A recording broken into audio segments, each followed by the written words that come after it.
할렐루야. 오늘 이 새벽에 예배의 자리에 나오신 성도님들을 주님의 이름으로 축복하고 환영합니다. 함께 이 시간 기도하며 예배의 자리로 나가겠습니다. 함께 기도하겠습니다. 하나님, 오늘 하루 저희들 또 주님의 은혜를 구하고자 예배의 자리로 나아갑니다.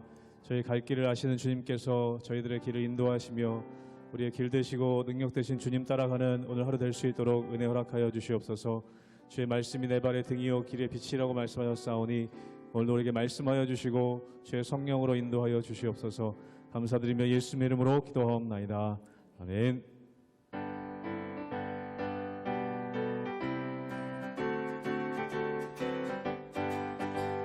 갈 길을 밝히 보이시니 주 앞에 빨리 나갑시다. 우리를 찾는 그 주 예수 오너라시. 갈 길을 밝히 보이시니 갈 길을 밝히 보이시니 주 앞에 빨리 나갑시다. 우리를 찾는 그 주 예수 오너라시네. 죄악 벗으니 영혼이 기뻐 뛰며 주를 보겠네. 하늘에 계신 주 예수를 영원히 섬기리. 우리를 오라 하시는 말, 우리를 오라 하시는 말 기쁘게 듣고 순종하세. 그 주를 믿기 지체 말고 속속히 나가세. 죄악 벗으니 영혼은 기뻐 뛰며 주를 보겠네. 하늘에 계신 주 예수를 영원히 죄악 벗은 우리 영혼을, 죄악 벗으니 영혼은 기뻐 뛰며 주를 보겠네. 하늘에 계신 주 예수를 영원히 섬기. 주 오늘 여기 계시오니, 주 오늘 여기 계시오니 다 와서 주의 말씀 듣세. 듣기도 하며 생각하니 참 일이시오다. 죄악 벗으니 영혼이 기뻐 뛰며 주를 보겠네. 하늘에 계신 주 예수를 영원히 3절 한번 고백합니다. 주 오늘 여기 계시오니 다 와서 주의 말씀 듣세. 듣기도 하며 생각하니 참 진리시오다. 죄악 벗으니 영혼이 기뻐 뛰며 주를 보겠네. 하늘에 계신 주 예수를 영원히 섬기. 죄악 벗은 우리 영혼은, 죄악 벗은 우리 영혼은 기뻐 뛰며 주를 보겠네. 하늘에 계신 주 예수를 영원히 섬기리.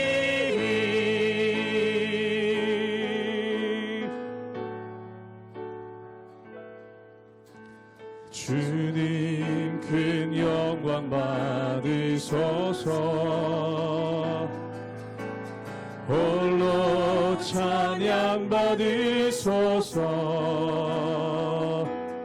모든 이름 위에 뛰어난 그 이름 온 땅과 하늘이 다 찬양해.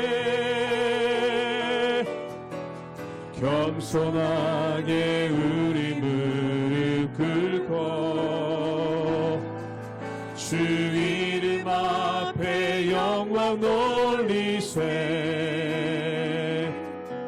모두 절하세. 독생자 예수 주님께 찬양 드리리. 모든 영광과 존귀와 능력 받으소서. 받으소서. 영광과 존귀와 능력 받으소서. 주소서. 그리스도 살아계신 하나님. 처음부터 고백합니다. 주님 큰 영광 받으소서. 홀로 찬양 받으소서. 모든 이름 위에 뛰어난 그 이름 온 땅과 하늘이 다 찬양해. 겸손하게 우리 무릎 꿇고 주 이름 앞에 영광 돌리세. 모두 전하세. 독생자 예수 주님께 찬양 드리리. 모든 영광과 존귀와 능력 받으소서. 받으소서.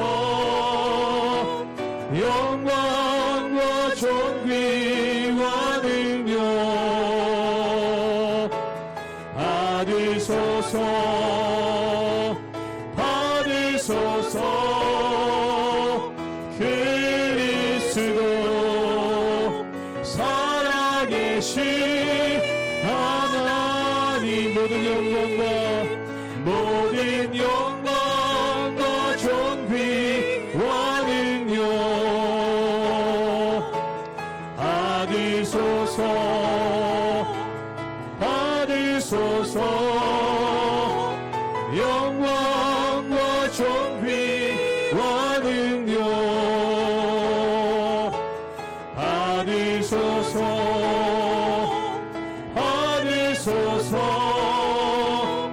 그리스도 살아계신 하나님.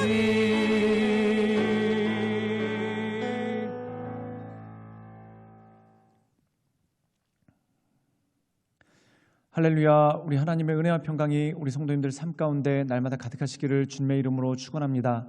우리가 민수기의 말씀을 계속해서 묵상하고 있습니다. 그런데 민수기 말씀에 보면은 백성들의 숫자를 세는 것이 2번이 나옵니다. 또한 이스라엘 백성들이 광야에서 겪었던 여러 가지 일들에 대해서 말씀을 하고 있죠. 그런데 우리가 민수기에서 눈여겨볼 것이 있습니다. 그것이 뭐냐면 율법이 나옵니다. 그 율법 가운데서도 특별히 제사에 관한 율법이 나오게 되는 것을 보게 되죠. 민수기에는 총 제사에 관한 율법이 3번 등장합니다. 그 첫 번째는 이스라엘 백성들이 시내산에서 떠나기 직전에 하나님께서 이스라엘 백성들에게 제사에 관한 율법을 말씀시키면서 그들이 제사 중심의 삶을 살아가야 될 것, 그것에 대해서 강조하시는 부분이 나옵니다. 또한 2번째는 가데스바네아에서 가나안 땅을 정탐을 합니다. 그런데 그들이 온전함으로 나가지 못하고 거기서 부정적인 말을 하고 또한 하나님의 징계를 받게 되죠. 그리고 고라 자손들의 반역이 일어나게 됩니다. 그 사건 이후에 하나님께서 이스라엘 민족에게 제사에 대해서 다시 한번 언급해 주십니다. 그리고 오늘 말씀 가운데 보면은 2번째 인구 계수를 하고 난 다음에 새로운 지도자인 여호수아를 세우게 됩니다. 그리고 난 다음에 하나님께서 또 한번 제사에 대해서 말씀하시는 장면이 나오게 되는 것을 보게 되죠.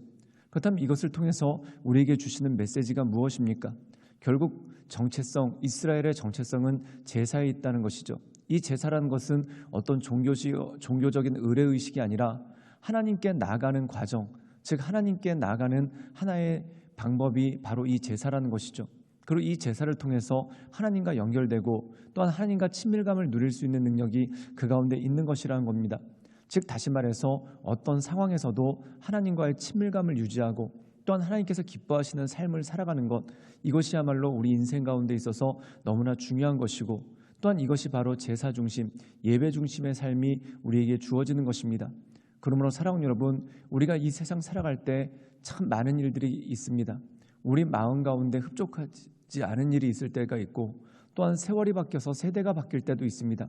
그런데 가장 중요한 것은 어떤 상황, 어떤 때든지 하나님을 예배하고 또한 하나님과 교통하고 또한 하나님께서 기뻐하시는 마음으로 하나님과 친밀감을 누리며 나가는 예배자의 삶, 이것이야말로 하나님께서 우리에게 원하시고 또한 우리에게 기뻐하시는 그러한 모습이죠.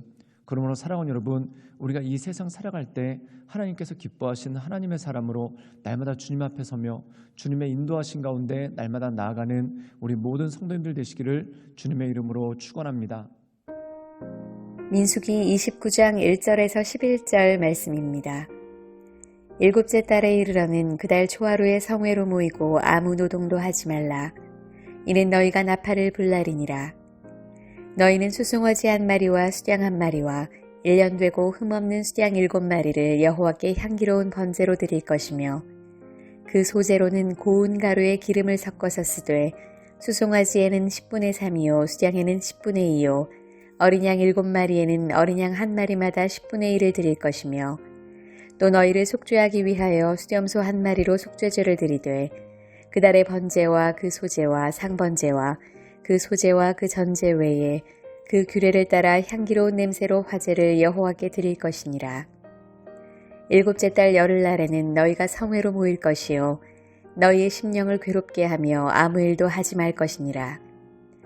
너희는 수송아지 1마리와 수장 1마리와 1년 된 수장 7마리를 다 흠없는 것으로 여호와께 향기로운 번제를 드릴 것이며 그 소제로는 고운 가루에 기름을 섞어서 쓰되 수송아지 1마리에는 10분의 3이요 수장 1마리에는 10분의 2요 어린 양 7마리에는 어린 양 1마리마다 10분의 1을 드릴 것이며 속죄제와 상번제와 그 소제와 그 전제 외에 수렴소 1마리를 속죄제로 드릴 것이니라.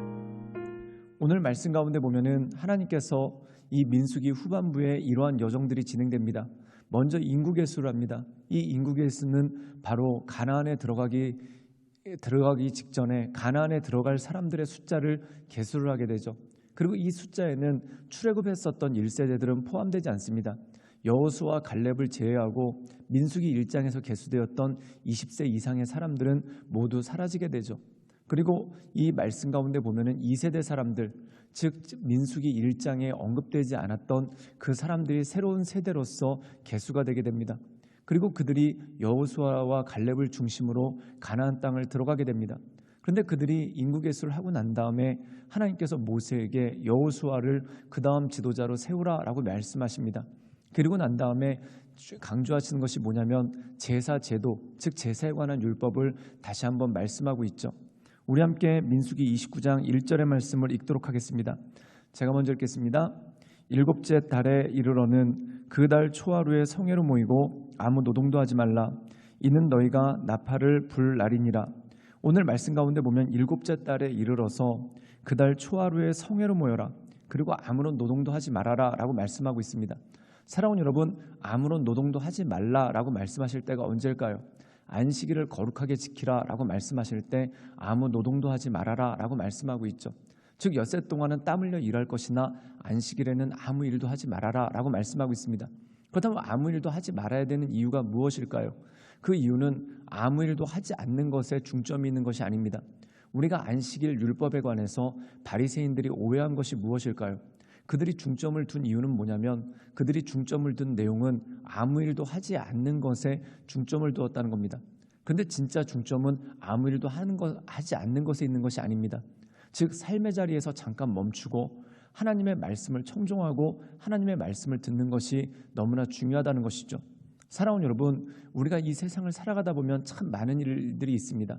즉 엿새 동안 땀 흘려 노동하다 보면은 몸에 피로가 쌓일 때도 있고 또한 사람들과 여러 가지 일들을 부딪히면서 마음의 피로가 쌓일 때도 있습니다. 즉 몸에 피로가 쌓인 상태로 계속 일을 하면은 몸에 병이 들게 되고 또한 마음의 피로가 쌓인 상태대로 계속 일을 하게 되면 마음에 병이 든다는 것이죠. 그렇다면 이것을 해결하는 방식은 무엇입니까? 쉼을 통해서 몸이 회복하고 그리고 그 마음은 하나님의 말씀을 듣고 하나님의 말씀 가운데 나감으로 회복되는 그 능력이 그 가운데 있는 것이죠. 잠언 말씀 가운데 보면은 성내지 말 것에 대해서 말씀하고 있습니다. 우리가 언제 성이 날까요? 마음에 피로가 쌓였을 때 약간의 자극이라도 받으면은 마음에 성이 납니다. 그 성이 적극적인 사람들은 화로서 표출되게 되고 또한 소극적인 사람으로서는 안으로 우울증처럼 스며들게 되는 경우가 참 많다는 거죠. 그렇다면 나를 지키기 위해서 필요한 것이 뭐냐면 하나님의 말씀을 붙잡고 그 말씀으로 나를 새롭게 하는 것이 너무나 중요하다는 것입니다. 즉 노동을 하지 않는다는 것에 중점이 있는 것이 아니라 이 시간들을 통해 즉 내 일상, 내 삶 가운데 피로가 쌓이게 하는 그 일상에서 잠시 멈추고 육신을 회복하고 그리고 더 나아가서 하나님의 말씀을 통해 우리의 영을 회복하는 것, 이것이야말로 너무나 중요하고 필요한 과정이라는 것이죠. 우리 함께 민수기 29장 7절의 말씀을 읽도록 하겠습니다. 제가 읽겠습니다. 일곱째 달 열흘날에는 너희가 성회로 모일 것이요 너희의 심령을 괴롭게 하며 아무 일도 하지 말 것이라. 오늘 말씀 가운데 보면은 너희의 심령을 괴롭게 하라라고 말씀하고 있습니다. 이 말의 의미는 무엇입니까? 회개하라는 것이죠. 그렇다면 회개는 무엇으로 말미암을까요? 즉 마음에 뉘우치거나 죄책감을 통해서 회개하는 것도 굉장히 중요한 것입니다. 그런데 하나님의 말씀을 기준으로 해서 그 말씀에 따라서 내가 온전하게 살지 못한 것이 있다면 내가 하나님께 나아가고 하나님께 자복하는 것, 이것이야말로 진정한 회개고 능력이라는 것이죠. 사랑하는 여러분, 몸에 육신에 노폐물이 많이 쌓이면 피로가 증가한다고 얘기합니다. 또한 우리 마음 가운데 우리 몸에 독소가 쌓이면 피로가 증가한다고 얘기하죠. 즉 우리의 마음에도 독소가 쌓이거나 노폐물이 쌓일 때가 있다는 겁니다. 즉 사람들과 상대하면서 감정에 앙금이 생길 때도 있고 또한 여러 가지 일들을 겪으면서 마음에 불편한 마음들이 지속될 때가 있다는 것이죠. 그렇다면 우리의 심령을 괴롭게 한다는 것은 무엇입니까? 하나님의 말씀으로 내가 주 앞에 간구하며 기도함을 통해 내 마음이 온전함을 입고 또한 하나님의 말씀을 통해 내가 나를 스스로 쳐서 복종시키고 회개하며 나갈 때 그때 온전함을 이룰 수 있는 능력이 그 가운데 있는 것이죠. 사랑하는 여러분, 아이들이 밖에서 뛰놀고 옵니다. 그리고 이 아이들이 밖에서 뛰노느라고 피곤하니까 그냥 자려고 그러죠. 그때 부모님들이 어떻게 할까요? 자녀들에게 씻으라고 얘기합니다. 그런데 아이들은 그걸 정말 귀찮아합니다. 그런데 씻으라고 하는 이유가 뭘까요? 씻지 않고 자면은 병이 들기 때문에, 또한 씻지 않고 자면 오히려 몸에 나쁘기 때문에 피곤하고 힘들더라도 반드시 씻으라고 얘기를 합니다. 회개가 그것과 똑같습니다. 어떻게 보면 마음도 지치고 힘든데 회개까지 한다. 또한 마음도 지치고 힘든데 말씀을 묵상한다. 이거 참 되게 힘들어 보입니다. 그런데 이것은 마치 피로한 사람이 몸을 씻었을 때 오히려 회복이 되는 것과 똑같은 그러한 모습이 있습니다. 즉 다시 말해서 하나님의 말씀이 내 삶 가운데 들어올 때 내가 회복되고 또한 내가 회개함을 통해 내 마음에 있는 모든 죄악의 앙금들을 떨쳐버리고 하나님 말씀 가운데 새 힘을 얻을 수 있는 능력이 우리에게 주어지는 것이죠. 그러므로 사랑하는 여러분, 하나님께 온전히 예배하고 하나님께서 기뻐하시는 대로 그 말씀에 따라 나를 바로 세워나가며 하나님의 인도하신 가운데 날마다 승리하며 나가시는 우리 모든 성도들 되시기를 주님의 이름으로 축원합니다. 함께 기도하시겠습니다. 사랑이 많으신 주님, 우리가 날마다 주님을 바라보며 주님만을 경배하며 하나님의 은혜 가운데 나갑니다. 주여, 날마다 우리의 삶을 새롭게 하여 주시고 날마다 우리가 하나님의 인도하심 따라 주님께서 기뻐하시는 믿음의 사람으로 살아가기를 원하오니 주여, 우리 가운데 역사하여 주시고 인도하여 주시옵소서. 주님께 모든 것 위탁드리오며 살아서 역사하시는 주 예수 그리스도의 이름으로 감사하며 기도드리옵나이다. 아멘.